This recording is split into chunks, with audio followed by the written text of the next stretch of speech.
Hi, everybody. Welcome to Speak Up Monday, episode 338 here at Tropical Nomad every Monday. And today last week, we looked deeply into trauma. It was Tracy and I from Health Hub Bali, and we interviewed this gentleman in the middle, Dr. Reshie Joseph, and we had a very powerful, deep conversation. And if you want to look at that conversation, which I believe you should, check on YouTube. So go Speak Up, one word, Speak Up Monday, and you'll come to playlists, Speak Up Monday, and you can see that episode. Very powerful episode. So today, because we feel it's such an important topic that impacts the world, all of us are either affected by, impacted by trauma in one way or another. And we thought it would be really important in this episode to also focus on some of the solutions to trauma, to focus on what can we do about it, to focus on how can we recognize it, to focus on what can we learn from it. So we have a panel of wonderful experts which will introduce themselves shortly. But Janet Hogan, wonderful. Welcome to the show. Thank you for coming. Dr. Reshie Joseph, once again, welcome back, second week in a row. And Kendall Hayes, welcome as well. So look, I'd say that for now, we'll start with introductions so people can get to know you a little bit more. And we'll start with you, Kendall, and we'll work our way back towards Janet. So over to you, darling. Okay, well, thank you for having me here this evening. Hi, my name is Kendall. I was invited to speak today because of my personal experience with healing pain, actually, in my body. And it was an experience that led me to seek out different practitioners, but I wasn't getting an answer for why I had my pain. So I finally found a teacher and learned a healing modality. And within the first few months of understanding, making this understanding of the connection between my mind and my body, I was actually able to heal my chronic pain. So I guess that's why I'm here, to talk about that experience and to talk about the way that pain can be healed through somatics. And pain is, I guess I should backtrack a little, pain is often a symptom of trauma, a symptom of stress. It's manifested in the body. So that's my background. Thank you, Kendall. So Dr. Reshie Joseph, and you can go over a little bit like you did last week, maybe a couple of minutes for you. Yeah. Dex, have we got the brown paper envelope stuff with cash? Yeah? Yeah. We're good. No, I'm here to talk about the boring science bit and try very hard not to make it boring. But yeah, that's what I'm here for. And a little bit of your background. So those who didn't watch it last week, a little bit about you, your background, how you've come to be here. Originally trained as a physician, became a heroin and crack cocaine junkie. Sorry, Mum. Sorry, Dad.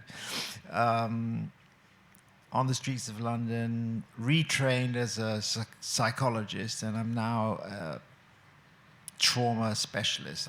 That's all I do now, pretty much.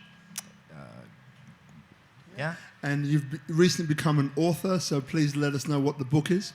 Yes, I was going to say so. The most important thing to know about trauma is that I've written a book about it, and it's called A Beginner's Guide to Trauma, and it's only 200 pages long, and it just lays out in a very basic way the A to Z of trauma.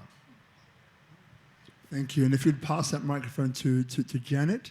So Janet Hogan, welcome. You've been on the show already once or twice before on a panel and individually. But for those people who don't know you, maybe a few minutes to explain what wonderful person you are and how you've come to be here. Yeah.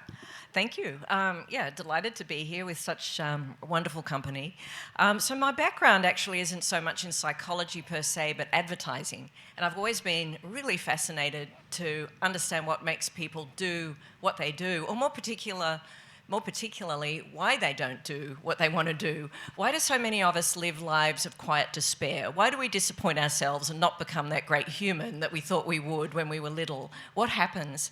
And so to find the answer, what I did was basically peel the layers of the onion back from inaction to the fear that is behind inaction. And inevitably, when you go back far enough, you will, in just about every single human case, come to an episode of trauma.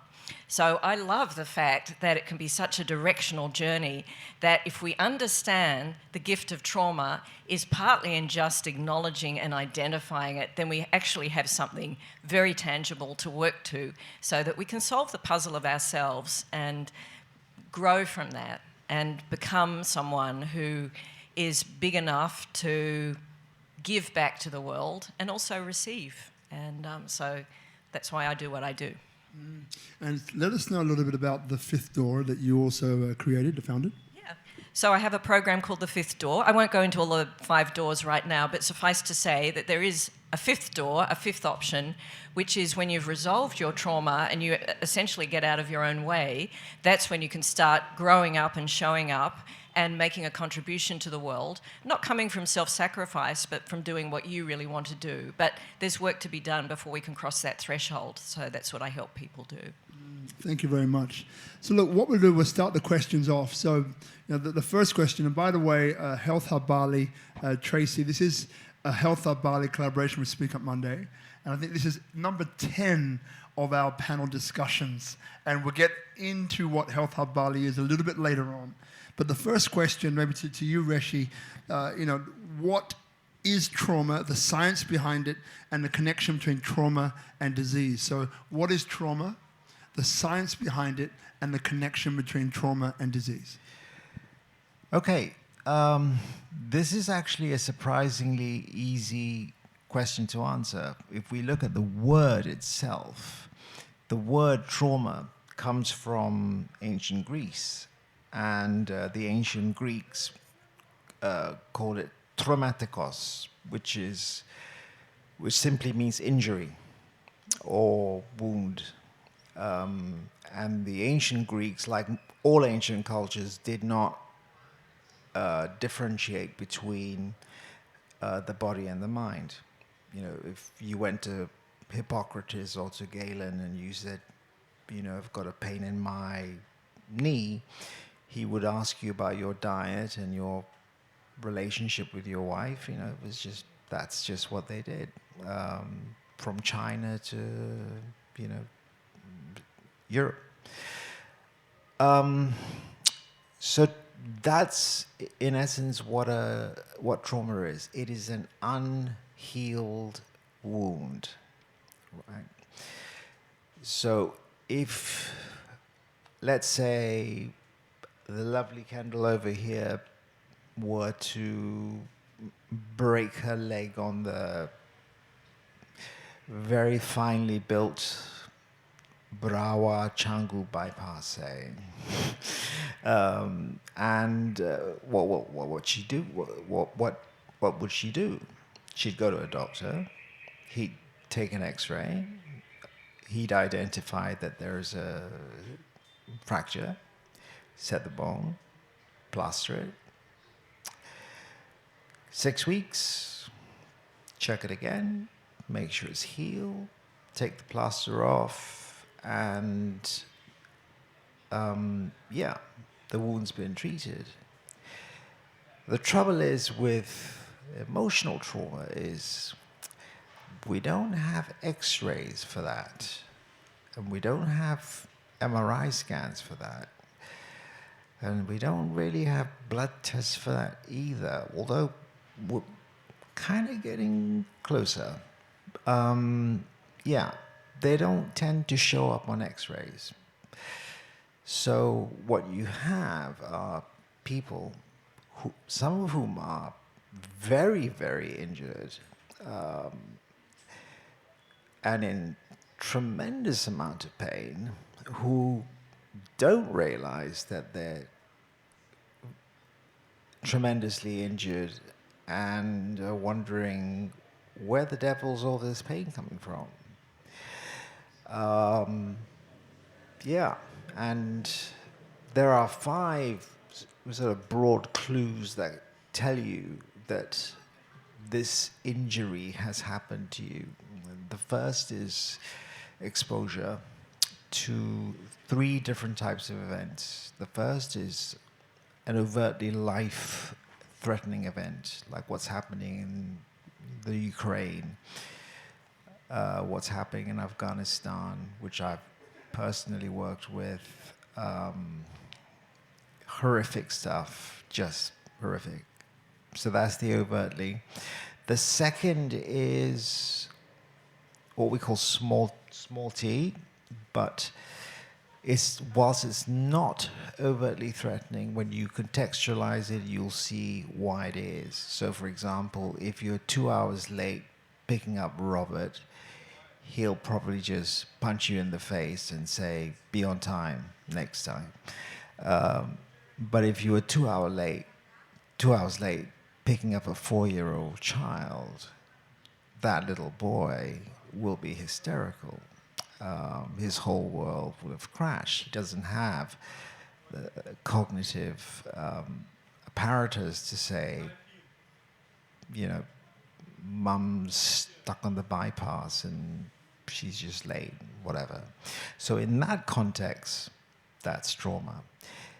But the third, and by far the most interesting one, and this reliable estimates tell us account for 70% of trauma, are complex traumas. So they're not about a single event. They're about multiple events that are repeated. 3 things: repetitive, cumulative, and prolonged. So if you were to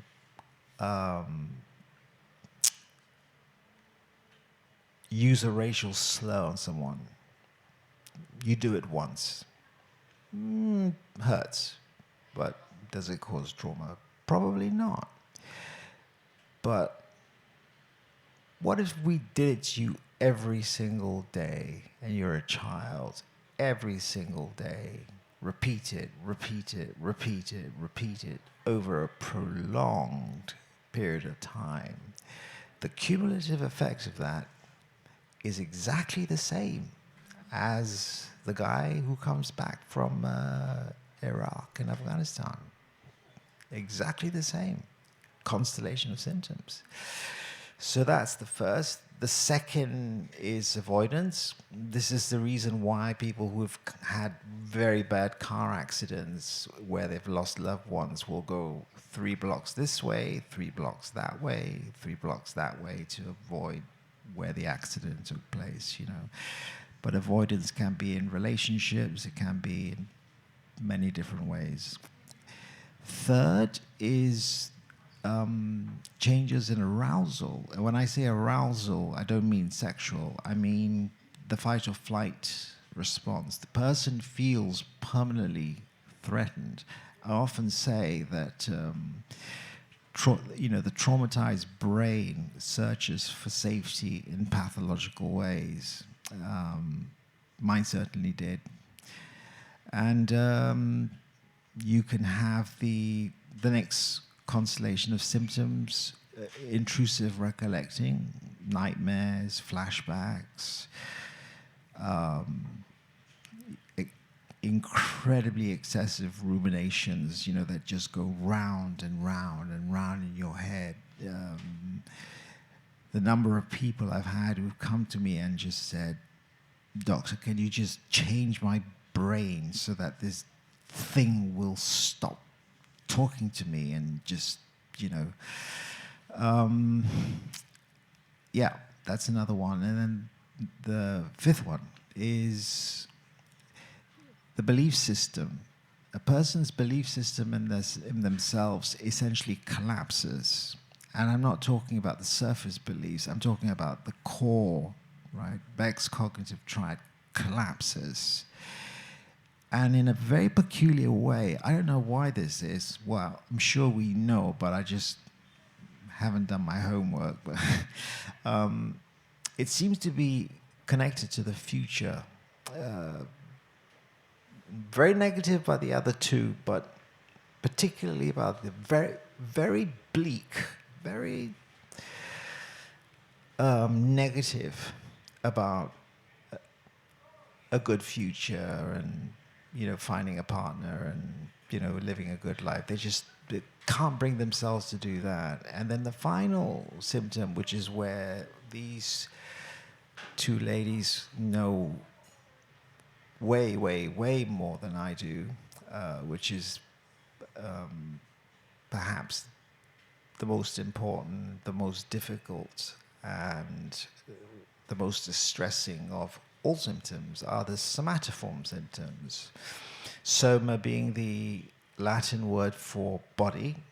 Somatoform symptoms are physical symptoms or physiological symptoms that occur as a result of prolonged psychological distress. Some examples are things like fibromyalgia, irritable bowel, chronic pain syndrome, adrenal fatigue, long list of things. My doctor pals and me, we have a bit of a joke. We call these the diagnosis of exclusion, which means that when the doctors have run every single test and they haven't got anything left, everything's normal, this is what they give you. So they exclude everything, and then there you go. So, diagnosis of exclusion. And we now know a great deal of the neuroscience behind the somatoform disorders and why individuals like Kendall and Janet are as important and will grow in importance in the successful treatment and resolution of this very debilitating injury. Did I land the plane? You can land the plane there. Land the plane for now. Very good. I mean, it's someone like me who wasn't really aware of all of these things that you're talking about now. It's interesting because it's so detailed. The different amounts, types of trauma, right? And just as you mentioned before, the different complexities of them. The complex trauma being the 70%. That number hit me just 70% are complex traumas. So it was interesting. We interviewed a beautiful man. Name was Professor Gelgel Wirasuta, who is he is a toxicologist, Balinese, and he is the advisor to the governor for Balinese wellness and Balinese traditional medicine. There are two people here who were here when he was here. I'm looking at them right now. Incredible guy. So one of the questions that came up was, okay, so you're a professor, okay, you've got the whole Balinese wellness, traditional medicine down. Okay, and I thought this question came through, which was, okay, so what would you say is the most important factor when it comes to disease in your body?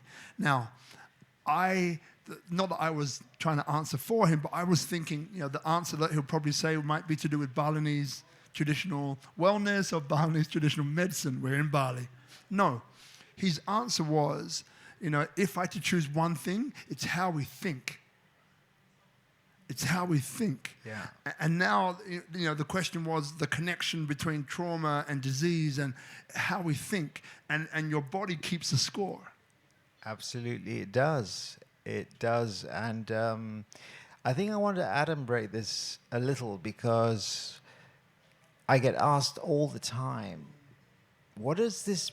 Why do you guys keep banging on about the body, the body, the body? So many books have been written. The trauma response begins with what is known as an amygdala hijack, right? An amygdala hijack occurs. Amygdala is a tiny almond-shaped organ in your brain. In fact, amygdala is the Latin word for almond. And if you were walking along and suddenly, say, a tiger came crashing through that window there, right? Everybody's amygdala would suddenly fire. And the very first thing that the amygdala does, the very first thing that it does, is it shuts down the person's capacity to think. Because if the tiger comes through there and I'm sitting here thinking, what should I do about that tiger? Not going to do very well. You know, you don't have to push yourself too hard to understand why that's the very, very first thing that happens. Now, given that the thought processes are completely offline, everything happens below that. Hence, the body, the neurological components, and one nerve in particular, which this is the rabbit hole of all rabbit holes. But yeah, that in a very simple way, that's why the body keeps the score, because the part of the brain that allows us to think rationally and make rational decisions, the first thing that happens is it goes offline. Great description, thank you. And to the ladies that just arrived, you're welcome to join the seats here. Yeah, it's okay. It's all right. You won't be on camera. Just come and join us here. Make us all one family. Feel closer and tighter. It's nice. So now we have Kendall. We obviously have Janet. So just like to get your feedback on what was just said. What comes up for you that you'd care to share? Okay, so firstly, I love how Dr. Reshie articulates everything in a simple and concise way. And what I'd like to, I guess, elaborate on a little is when that saber-toothed tiger's coming at us and our body goes into, everyone's heard of these days, the fight, flight, or freeze response. What the body is actually doing in that moment, as well as shutting down the thought process, it's shutting down all processes that aren't essential to saving your life from, running from that tiger. So the other, all of the other systems in the body, including digestion, including, your ability to procreate, to your fertility, your ability to make babies, every system in your body will shut down to provide, enough. You'll stay alive, enough to stay alive, but will shut down to allow you to run from that saber-toothed tiger, because you don't need to procreate, you don't need to digest, you need to get away from the tiger. So and with that in mind, we live in a society now where so many people are in a constant state of fight, flight. So we're under constant stress, whether it be, any form of the stressors that Dr. Reshie was talking about. But most often, it is those smaller, prolonged, consistent stressors, such as financial stress, stress in relationships.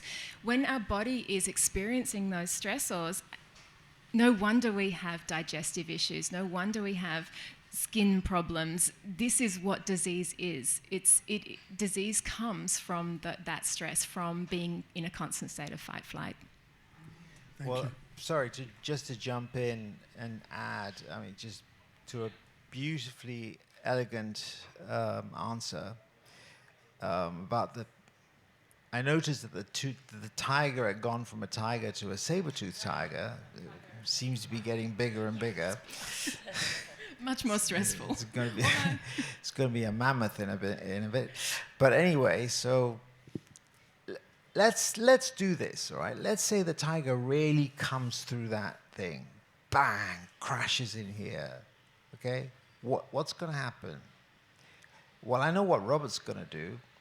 He's going to smash his chair and says, "Oi, tiger, this is my show. You're not getting a part of it and start whacking it over the head. That's fight. I know what I'm going to do, which is get the hell out of here. That's called flight. But there are a few people kind of stuck in the middle who don't really have anywhere to go, who just kind of freeze. And that's the most ancient response that we have. If you want to see that, look at a gecko on the wall, right? If you approach it very, very, very slowly, it'll just freeze. Stay absolutely stock still until you get just that little bit too close and poof, it goes. Same thing. We still have that. We still, as Charles Darwin says in his wonderful book, we still bear the ineffaceable stamp of our lowly origins. We're animals. Sorry, chaps, but we are. So the tiger walks around. Robert's heroics have failed to batter him into submission. Sorry, Robert. I'm fine. That's all that counts. Everybody else is in a state of freeze, but the tiger decides, nah, nobody's looking particularly tasty. Maybe Dex, but apart from him, nah. I don't want to eat anybody here. I'll go eat somebody over there. And he goes off. Now, what happens the minute he jumps out of the room? Everybody goes, oh, God. That's called the flop response, right? And that's coming from the same nerve that causes the freeze response. But imagine if I could borrow Kendall's beautifully elegant example. If I could engineer a tiger that just keeps coming through the window, and you're constantly being pushed into a freeze state, right? And you never get the opportunity to either go, which we call rest, digest, and sleep, or you never get to smash the chair and beat the tiger over the head like Robert because it's a virus and you can't see it, or it's a government and you can't fight it, and you can't really run away from it either. Well, what happens then? I'm gonna leave the question, which I know my erstwhile colleagues will help me to answer, but I think it'd be good to leave the question dangling, as it were. Leave us dangling. Well, why you leave us dangling? Pass the microphone to Janet. So Janet, on that dangling question, how do you begin to identify the different types of trauma? Because people maybe here in the audience are watching. There's Instagram, YouTube, and Facebook Live going simultaneously. I wouldn't pull that too much, my brother. It will probably fall. So they're probably wondering, well, how do I actually then detect trauma? What would you say? The first thing I would say is it's probably far safer to assume you do have some kind of trauma or unhealed wound than not. The biggest problem I see is denial of trauma, because that's a disruptive concept. If you accept the fact that you might have a trauma, then the natural consequence of that is, what am I going to do about it? And it's far better to stay in denial, even if your current state is incredibly uncomfortable. It's like the fish in the bowl of water. The water can be really shit brown, but if that's all the fish has ever known, to him, it's its environment, its bowl of water. So in the same way, you can have someone who is wired to be very, very anxious, But because that's how they've always been since childhood, they know nothing else. So to them, that's normal. So to then say, you know, you might have a trauma that's creating this anxiety, it's almost like, what anxiety?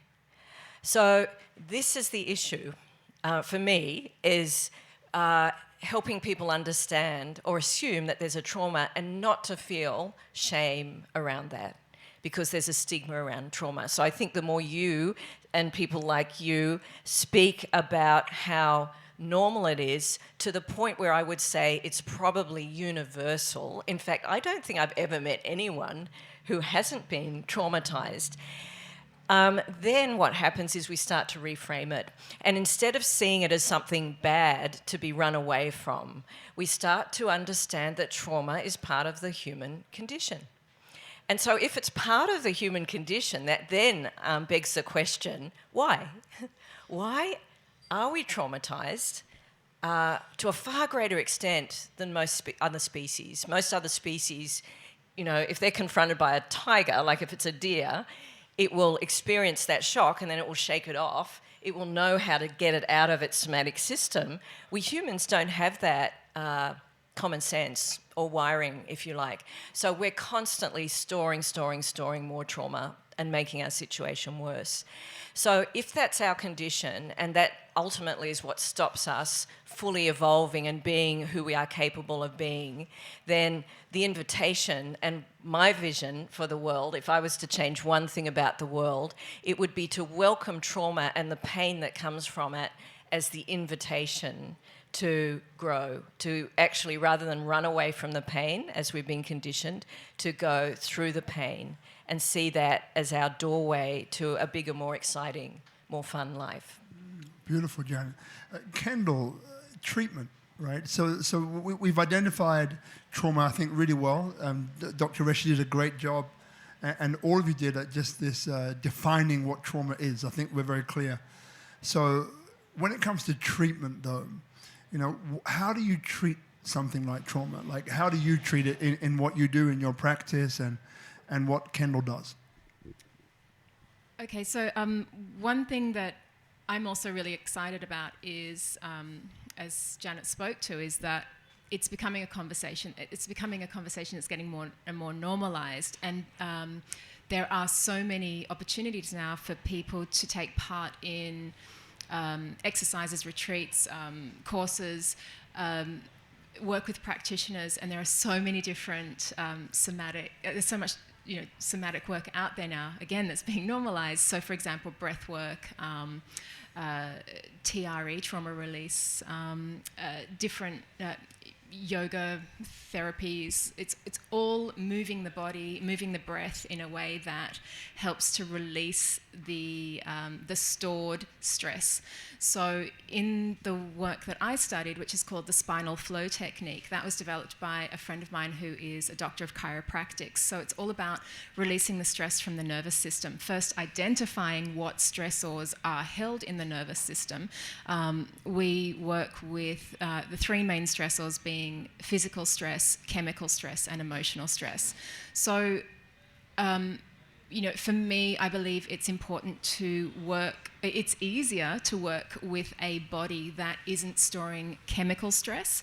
So that's, for example, toxins in our body, which can come from the food we eat, the air we breathe, the pharmaceutical and non-pharmaceutical drugs, alcohol, sugar, that sort of thing. That the chemical stressors store in our body, in our nervous system, and they're relatively easy to shift. So different practitioners can shift those. You know, you can do a detox, a food detox. You can start eating, you know, in a more healthy way. You can eliminate personal hygiene products that have chemicals in them, that sort of thing. The second level is the physical stress, the physical trauma, which could be an accident. Childbirth is a physical trauma that millions of women around the world experience every year. Physical stressors are another kind of beast, and we have different practitioners for that. Physiotherapists, again, all the other types of practitioners that I mentioned can work with physical trauma as well. The area that I enjoyed working in most was the emotional trauma, because they're often the deeper layers that have been stored for a long time, and that is that's where we get to really understand what's happened in the past. But the work, what I love about somatic work is that the client doesn't even have to understand or remember what the actual trauma was, because the body knows. So that's why somatic work is so powerful, because as great as it is to, understand what happened to us when we were 7, it's not always possible, and some clients aren't necessarily ready to go there. They're not ready to go to that place. So we create a safe space, but if they're not ready to go there, the body will take them as far as they're ready to go. And I love that, Kendall. The fifth door technique. Now is probably a good time to let people know what it is, because it relates to this, right? It does. So essentially, in order to cross that threshold of the fifth door to fully show up, we first have to understand who we are not. So I really work with identity. So it was interesting when you raised the idea of belief systems that we adopt, that this is where I work, because what my mission is to uncover in each person I work with what I call, imagine for a moment, I'll just go back, I'll just use a little metaphor. Imagine you've got a house and you look beneath the foundations and you see there's a termite infestation and you go, oh my God, we have to spray all the termites. But what if all those termites were the result of one queen termite? The queen termite is the chief propagator. So in the same way as that queen termite will create an overwhelming manifestation of little critters that eat away at the foundations of the house, what my work is all about is identifying the core destructive belief, which is the equivalent of the queen termite, that propagates all the other limiting beliefs that you probably already know and identify some of them in yourself.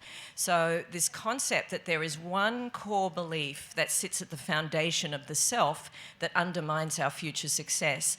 And that is a result of our system, as brilliant as it is, protecting us from future risk. So in other words, our system, when it was programmed when we were young, said, danger. If you show up as your big, spirited, loudmouth self, you're going to get smacked across the side of the head, or whatever happened to you as a child. And so we learn through our thinking mind to tell ourselves why we should stay small. And the core destructive belief is a reaffirmation of that why we should stay small. So it might be the words that your mum said to you. I was working with a Jewish guy from New York, and so his mum spoke to him in Yiddish when she was angry. So she would call him the Yiddish equivalent of, you're a lump of shit. And so that stuck with him for life. So whenever he wanted to do something with his life, at a subconscious level, there was this programming of, I'm not good enough because I'm a lump of shit. So what I did with this fellow was make him aware of what that core destructive belief was. Because when you, like the fish in the bowl, when you're in it, you can't see it, but when you can bring it to the surface and actually see what that toxic thought is, then you can consciously decide, well, I'm not a lump of shit, actually, and I want to have a good life. So is that true? Maybe sometimes I can be a piece of shit. Maybe I can be an asshole. That's fine. But that's not going to be my overriding, defining identity. And so that's the work I do, to dismantle that inbuilt safety system that we have that keeps us stuck and small, by putting it into language so people can see it and then make conscious choices. Janet, fifth door technique. Love it. The thing that comes up, right? Well, we're in an age now where Dr. Google, right? Who knows Dr. Google? Just about everybody here, right? Holds sway. So you got some people at home thinking, yeah, okay, well, I know what's wrong with me. and I know what to do. I'm going to check Google. I'm going to put in a bunch of symptoms. Then I'm going to come up. It's going to spit out some responses to me, and I'm going to follow. I'm going to self-heal. I don't need to go and see anyone. So, what comes up for you, Kendall, when someone is in that place who might be watching right now, might be sitting here right now? What would you say? Okay, there's a couple of things around that. To what Janet was just saying, if you're the fish in the dirty bowl, you don't necessarily understand that you have a problem. I mean, I think most of us can relate to being able to see other people's stuff. Yeah? But not your own. Oh, it hurts. I'm perfect. I don't have any stuff but you, and you, and you, and you. So perhaps that answers the question. And this is why coaching is such a big industry now, because the coach can identify what you can't see. So therein lies the challenge, right? If you believe that you don't have a problem or a trauma, then you're probably not going to seek the work. And this is where the body speaks to us, because you can ignore your stress for as long as you can ignore it. The body's always speaking to you. If you ignore it for too long, the body's going to start whispering with a symptom, a sensation, and let's use pain for example. So in my experience, what happened with me is I was under a lot of stress, and I started to feel pain in my wrist. And I kind of ignored it because it was just a niggle, and I'm like, oh, I've done something at yoga, I've done something a bit weird. But this went on for a while, and it started to creep up my arm, and this was my body kind of, it had whispered for long enough, and I was ignoring it because I don't have a problem. I'm not stressed, everything's fine. It's one of my stories, throughout my life. I'm fine. Fucked up, insecure, neurotic, and emotional. So my body started speaking louder. I still wasn't listening. I didn't have the understanding of what was happening. It eventually got to the point, and this is what happens with a lot of people. This is why they end up in chronic pain, because it takes that debilitating pain or illness to actually go and seek professional help with the majority of people, And so my body, I had frozen shoulder, so my shoulder froze, and it took that for me to go and seek help. Yeah, I know people, and myself included sometimes too, and we went through this in a previous episode where it's like, am I the kind of guy who goes to see a doctor? No. I tend to be the person who tends to stay back and wait. There's really something there, and then I'll go, right? So, I think it's important, what you've just said, for the people here at home or watching now, just to realize that, look, things may start off like this. It may start off small, but at the end of the day, and it was an interview I did with another wonderful doctor, and she was saying, look, would you rather know now and be able to do something about it and catch it in time, or leave it until it goes so far that then to bring that body back to balance again takes such a great deal of effort, time, and money that you could have, avoided had you have just said, hey, there's something going on here, I need to go and get it checked out. And this is why, these are conversations that matter, because we're, again, normalizing that, as you also said, Janet, pain it's a symptom to be listened to, not a symptom to be numbed and pushed down, which is what our society does. We numb our pain with pharmaceuticals or with, alcohol, recreational drugs, whatever addictions, whatever we do, whatever's personal to us. But in the numbing of that, we will never get to understand the root cause. And look, so Dr. Reshie, we're going to come back to you soon, mate. I haven't forgotten that cliffhanger question that you gave us earlier on. But look, we're here in Bali, yeah? Some of us have been here for like a while. And, Bali offers something quite special for those of us or those looking to be treated, or telemedicine. We've mentioned quite a few things, but if I asked you, like, what is it that Bali does? How does Bali support us to get better, to us to was it reset and restore, as Tracy puts it? And that question first to you, Janet. Oh, thank you. I see Bali as a beautiful, nurturing, warm embrace, the mother energy that maybe some of us are missing out on. So I feel that Bali is essentially a feminine country, and coming from Australia, which I feel is a very masculine type of country, quite brutal. The roots of the vegetation are very shallow, the soil is shallow, and then you come to Bali and you cut through the ground and it's rich and black like chocolate cake, and you go, wow, what is this place? So I think it's a very fertile environment for healing. And it's borne out in the people here who are so gentle and generally non-reactive, unlike us Westerners who will go off at anything, So the greatest sign of that is the chaotic traffic and how I never get road rage here. So that's how I see Bali, a beautiful place to come and get better, because it's almost like it's wrapping its warm arms around you and saying, welcome and heal. Kendall, over to you, and then we'll go to Reshie with that question, which I'll add one more thing into because we can. But over to you for that question. Okay, and I'm kind of giggling over here because whilst I definitely agree with you, Janet, the beautiful femininity, the warm embrace of Bali, the fertility, the femininity here, I'm laughing because I didn't know any of that when I came to Bali originally. And what I've witnessed in my time here is the time and space that Bali gives many of us Westerners when we have the privilege of spending time here. This spaciousness allows us to take a pause and go, what actually is happening in my life? Am I actually happy? Or am I just on this hamster wheel? And so it's the pause, it's the spaciousness, as well as all of the other things you mentioned, that for me give us the opportunity to really take stock and make choices. And I've witnessed over and over again, many people who live here probably have the same. Bali, there can be a harshness as well. Bali spits a lot of people back out again. And maybe this is a judgment, but sometimes those people might not be ready to look deeper and do the healing work. It's an observation. It's an observation. And staying here,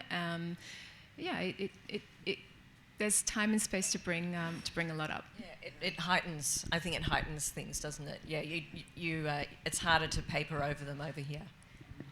Yeah. I mean, one thing just before we go to Reshie that I've noticed is that, and I think this came up in one of the other episodes of SpeakuP Monday, where Bali is the intersection of two ley lines running through underneath, and this causes this heart chakra of the world, reinforced by Bali, right? The customs, culture, traditions, religions, which are here, that reinforce that and heighten the energy, that make it this healing mecca. And once your nervous system begins to calm down, then the other things can start to kick in.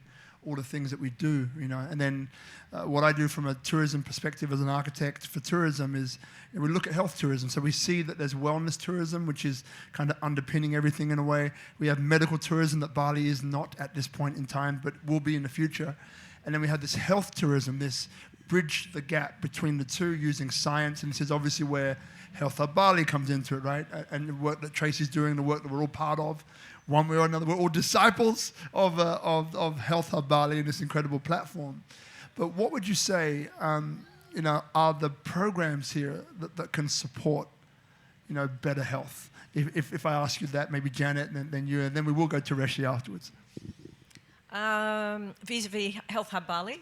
Yeah, so Health Hub Bali is a much-needed service which, as it suggests, the name suggests, it's a centre for people to go and get diagnosed and put in touch with practitioners who can help them, who don't come from the Western allopathic model, but also don't come from the other extreme opposite of that speak more to functional medicine. And it's interesting, even in countries like Australia, where Kendall and I both come from, Doctors now are increasingly becoming interested in functional medicine, about time, but it's just, speaking to Hippocrates, he knew it all those thousands of years ago.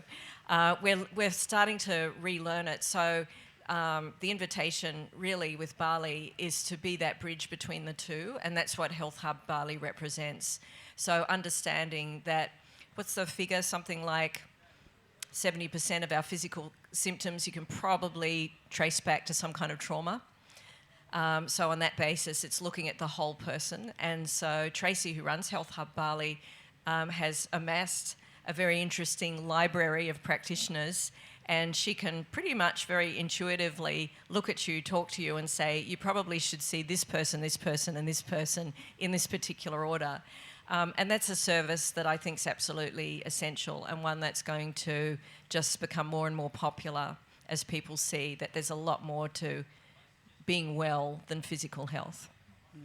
Beautifully put. And look, Kendall, if you have something to say about that, feel free. Otherwise, we can move to, So, yep. I was just going to say, speaking with Tracy, she's not here to reinvent the wheel. That she's bringing the best of the best together to create, and look, so let's bring Reshie back. He's been quiet there for a little while. We're back to Reshie time, Dr. Reshie time. So now the cliffhanger question that you left us with earlier on. And by the way, after this, if you have any questions, raise your hand. We'll take the mic that Kendall has in her hand. We'll bring it round to you. Remember, just point this mic into your mouth or the direction of it. Otherwise, you won't be heard. And then remember that after we close this session, then we'll have some private questions that you're welcome to ask and not appear on camera. And then finally, after that, then I'm sure the three of these wonderful practitioners up here would be able to speak to you personally if you have something that you'd like to talk about in a very personal way. So, Dr. Reshie, the cliffhanger that you left us with, please let us know. Dangling. Saul Bellows' first novel was called Dangling Man, and the opening lines to it went like this. It was once considered completely normal and proper to have daily conversations with oneself. He was talking about journaling, but that's just an aside. So the cliffhanger in this instance is connectedness. And what I mean by connectedness is the way people are connected to each other. I'll use myself as an example. Where I live, the gentleman who leased my villa to me also owns the one on the end. And the one on the end is for his eldest son, the one in the middle is for his second son. And when they both get married, he's going to smash down the walls between them. And they're going to have their traditional Balinese home, which is mum and dad over there, second son here, third son there, and they live in these groups, and they place a huge emphasis on the connections that they have with each other. I've only really begun to glimpse some of the elaborate. Well, for a start, you can see through the rituals how important these connections are. But the cliffhanger, if it's not too disappointing, is connectedness. And to pick up on Janet's point, I mean, I would go a step further, Janet. I would say people just aren't in denial. I mean, I think a lot of people don't even know they're injured. I mean, how do you get help if you don't even know you have an injury? And I was very fortunate to have a young lady. Her name is Megan Sue. I think she's watching. And don't ask me what made her do this, but she agreed to allow me to publish 4 pages of her trauma journal, diary, unexpurgated, under her real name, no pseudonym, right?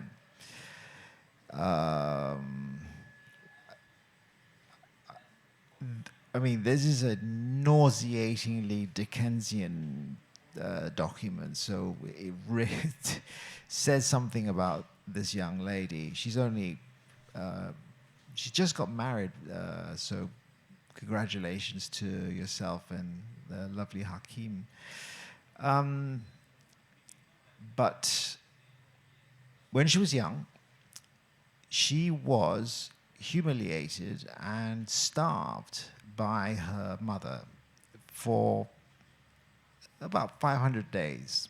She was made to sit between her brother and her sister, both of whom were eating, and there was no food in front of her, and she would pretend to be asleep to get through those moments. Now, we talk about, the body remembering. Well, what happens when the body doesn't remember? I thought we'd come at it from that angle. Well, here's what happens when the body doesn't remember. She's telling me all this, right? And I've got images of Oliver Twist going, please, sir, can I have some more, and all that. And I'm backing up in horror. And she's just reading this stuff. She's just telling me this stuff like it's par for the course. There's absolutely no connection to what was physically done to this. I mean, look, when you starve a child, that's the body. You potential stunting of growth, potential brain development. I mean, that is by definition a real injury to the body. And the only way I was able to get her to her body to remember was by putting her in the situation where she was living next to an imagined 7-year-old who was being starved by her parents. And they got in the lift together, and she had the chance to say to this 7-year-old girl, you got one chance, what are you going to say to her? And bang, her body remembered. And very dramatically as well. But yeah, we talk about the body remembers. Well, that's what happened when the body doesn't remember. And I've had rape victims, sit in front of me, talk to me like they're newsreaders or,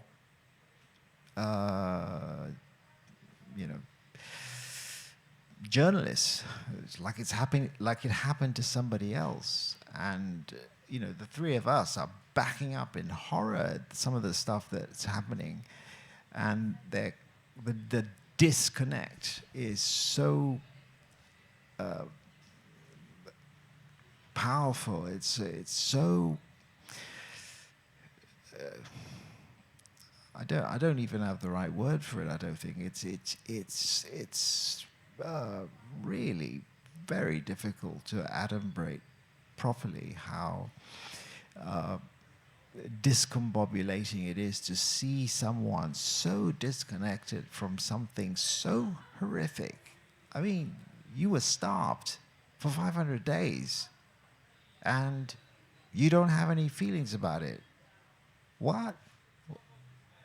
What? But yes, she, very bravely allowed me to publish them,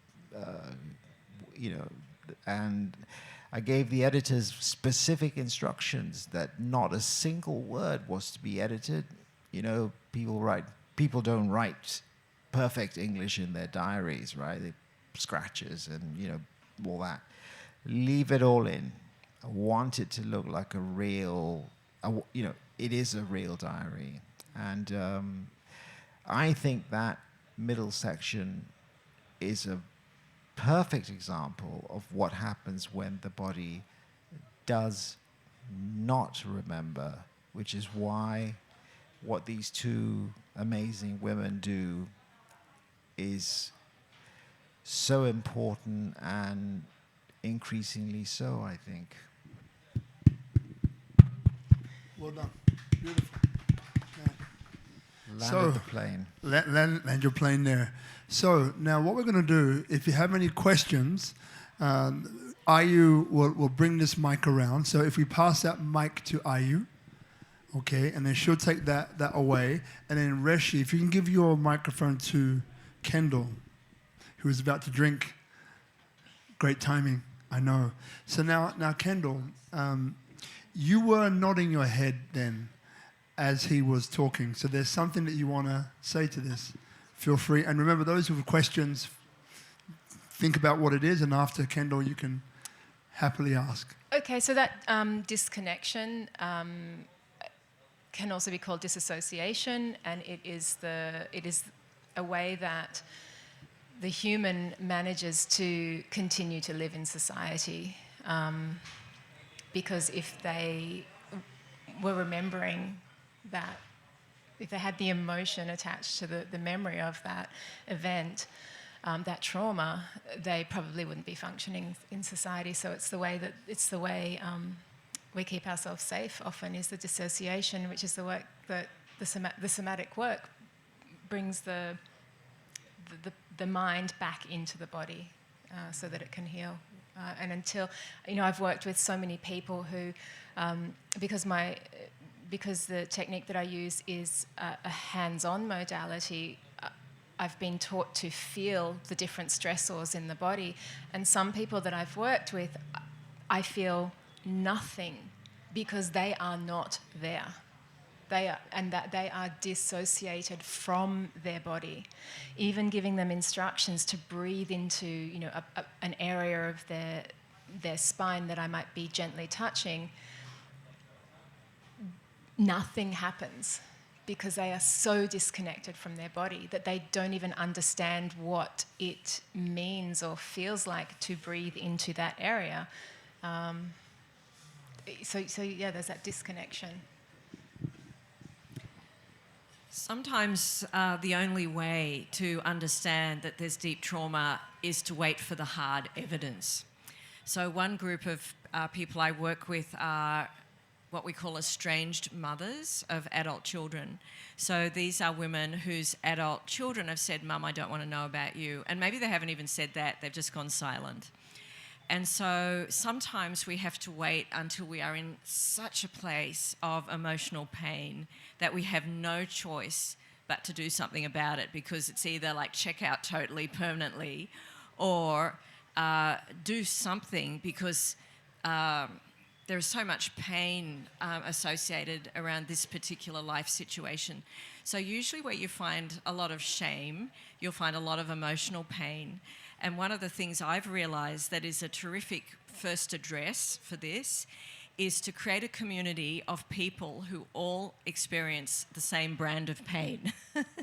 This is the advertising person in me going, what's your brand of pain? But there's great comfort to be had and a great feeling of safety in being able to share with someone, a group of people, typically a small group in a Zoom room, who have been through similar experience, or not, circumstantially maybe totally different, but they know the same pain, the pain of heartbreak, which is very, very real for these women.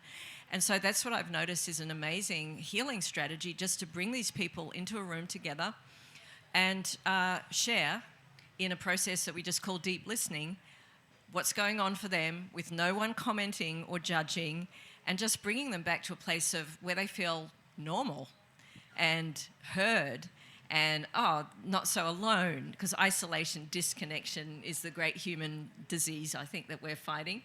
And so my job with these women, which isn't an easy job, is to start to change their thinking from the reason I feel so disconnected is because I'm disconnected from my child and my grandchildren, to bring it back to I'm actually disconnected from myself. And that's the aha, if you like. And so the interesting thing is, because I can't promise that they'll get reconnected with their children. We have no control over that.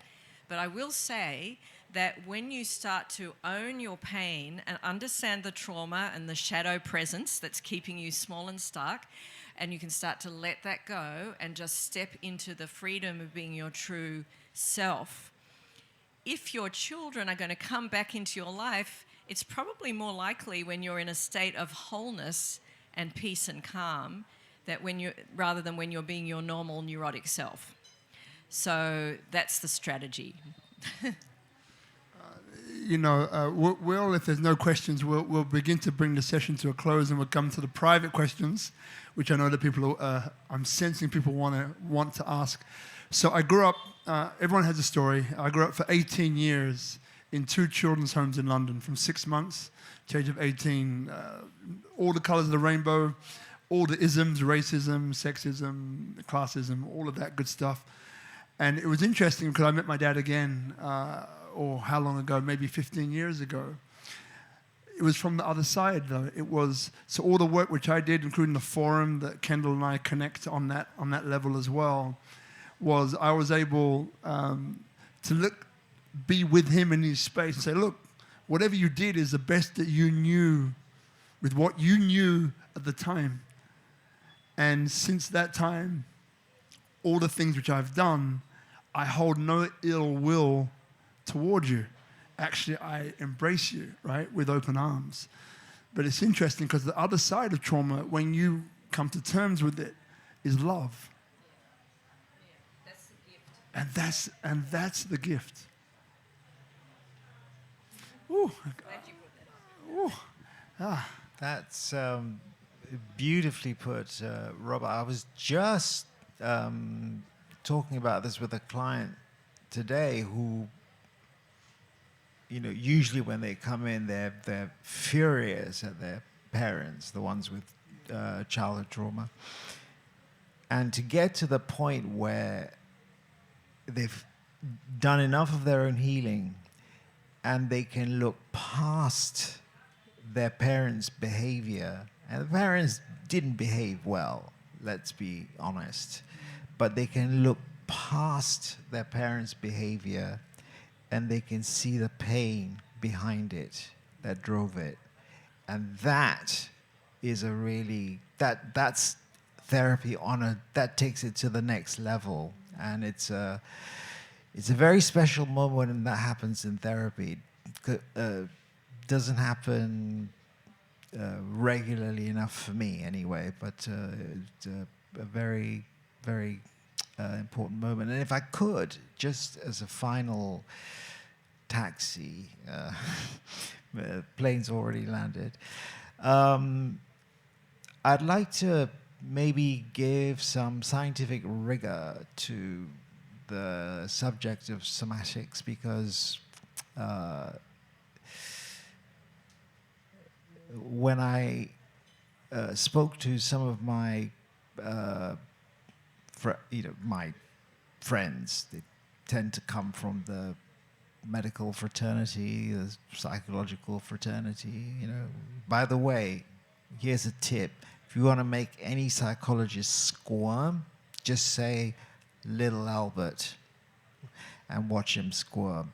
But it's a horrible experiment that they did 100 years ago.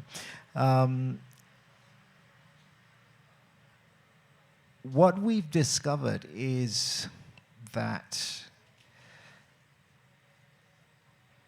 the parts of there are 5 parts of the brain that are involved in trauma, but the one that's probably the most important is the hippocampus. Right? Hippocampus is the Latin word for horseshoe, and these are literally 2 horseshoes that you have on either side. And we'll use the Little Albert example. Little Albert was a little boy, and they put him on a table, and they gave him a fluffy rabbit, which he loved and he played with. And then they changed it up. Put him on the table, gave him the fluffy rabbit, but then made a bang, and frighten him out of his wits, right? So they were testing different kinds of conditioning, operant conditioning, classical conditioning, all that kind of stuff.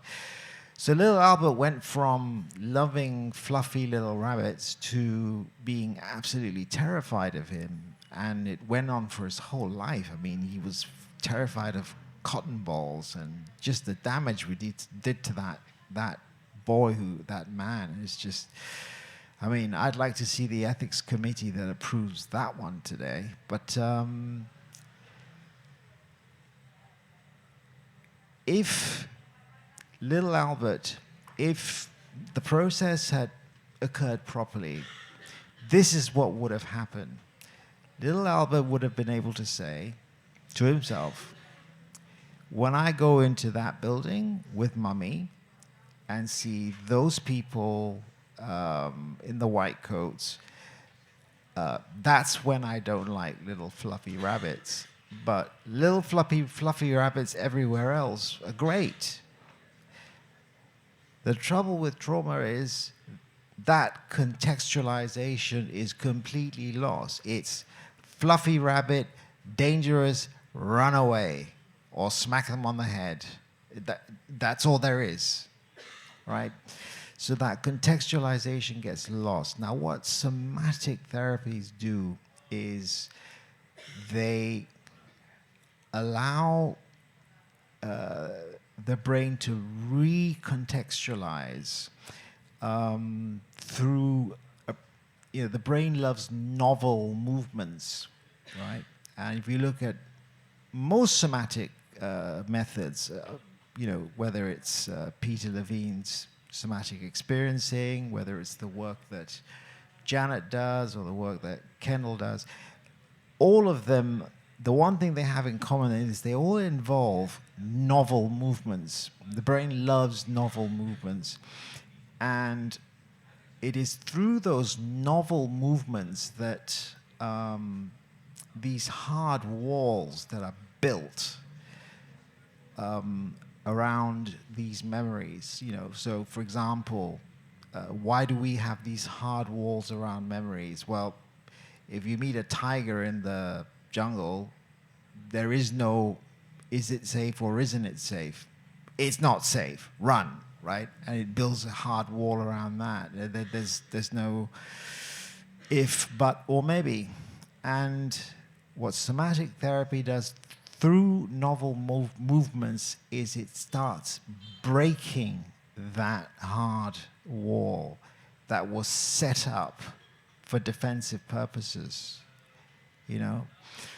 a hard wall around bears, let's say, that's a good hard wall to have, right? You don't want to wander into the woods and look at a bear and think, gee, I wonder if that's a friendly bear and I can go and pat it on the head.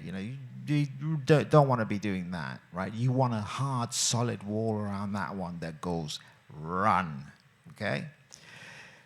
But when you put these hard walls against things like fluffy rabbits, or let's talk about real trauma, things like relationships, things like the relationship to yourself, to others, your ability to function, etc., that hard wall it's now a problem.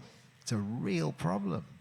And through novel movements, I mean, the really astonishing piece of research was done in 2017 by Raul Khan and Matthew Goodman, who combined mindfulness meditation and somatic therapy, and just the results that they got were mind-blowing. I mean, it's in the Journal of Neuroscience. I think it's in the June edition. Go and look it up yourself. The use of novel movements. I mean, think about some of the words that are used in yoga. Yoga is the only form of movement that lowers the heart rate and lowers the blood pressure. All movement does the opposite. If you move around, your blood pressure goes up, your heart rate goes up. That's just human physiology. Yoga is the only time where the reverse happens. And what do we call the yoga poses? Warrior 1, Warrior 2. Do you see where I'm going with this? Well, if I haven't made my case by now, I don't think I'm going to. So,